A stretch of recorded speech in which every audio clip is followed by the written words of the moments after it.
महसूल मंडळामध्ये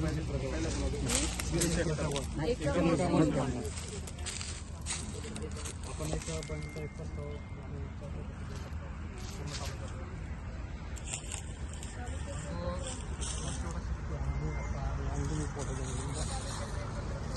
किलोमीटर पर हावरचा वेगाने होतो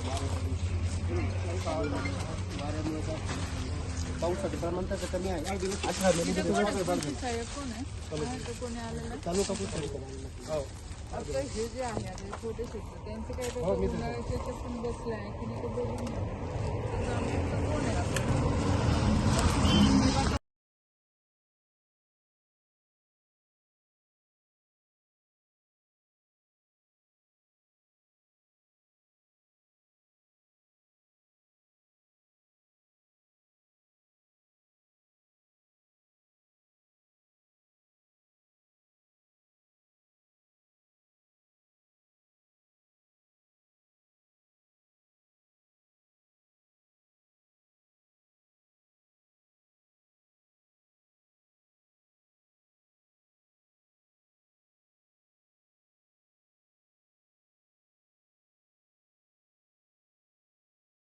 मागच्या 2 दिवसापासून आपल्या जळगाव जिल्ह्यामध्ये अवकाळी पावसामुळे खूप नुकसान शेतकऱ्यांचं झालेलं आहे आणि त्यासाठी मी सुद्धा स्वतः पाहणी केलेली आहे. आज जिल्हा अधिकाऱ्यांच्या ऑफिसमध्ये पालकमंत्र्यांच्या उपस्थितीमध्ये आज आम्ही इथे कृषी अधिकारी असतील, विमा कंपनीचे लोक असतील, सगळ्यांना बोलवलेलं होतं. तहसीलदार असतील, सगळ्यांना तातडीचे आदेश देण्यात आलेले आहे की पीक विम्याच्या संदर्भामध्ये पीक विमा कंपनीवाल्यांनी शेतकऱ्यांच्या ज्या काही अडचणी आहे किंवा अर्ज आहे ते ऑनलाईन सुद्धा आणि ऑफलाईन पण स्वीकारले पाहिजे की जेणेकरून शेतकऱ्यांना लवकरात लवकर त्याचा फायदा मिळू शकतो.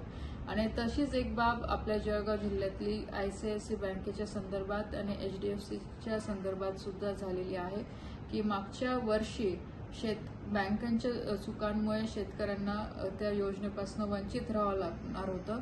पण केंद्र सरकारकडे पाठपुरावा करून आता कृषी मंत्रालयाने केंद्राच्या बँकांना आदेश दिलेला आहे की शेतकऱ्यांच्या इच्छेप्रमाणे विमा काढला गेला पाहिजे. म्हणजे शेतकऱ्यांच्या खात्यातनं पैसे विम्यासाठी कट झालेले असतील तर बँकांच्या चुकामुळे शेतकरी याच्यातनं सफर होणार नाही. ती पूर्णपणे बँकेची जबाबदारी राहील आणि तो बँकेनेच शेतकऱ्यांना पैसा या योजनेच्या संदर्भात अदा करावा लागेल. म्हणून केंद्र सरकारच्या कृषी विभागाकडून सुद्धा हे आदेश प्राप्त झालेले आहेत. म्हणून मी माझ्या सगळ्या शेतकरी बांधवांना विनंती करते की आपलं जे काही झालेलं नुकसान आहे आपण तिथले तलाठी असतील, ग्रामसेवक असतील, कृषी सहाय्यक असतील किंवा विमा कंपनीचे अधिकारी असतील यांच्या माध्यमातून तुम्ही पंचनामा करून घ्या. ऑफलाईन असेल किंवा ऑनलाईन सुद्धा तक्रार करता येत असेल तर ऑनलाईन करून घ्या. आणि नक्कीच पूर्ण विश्वास आहे की शासनाच्या माध्यमातून आपल्या सगळ्यांना मदत मिळेल.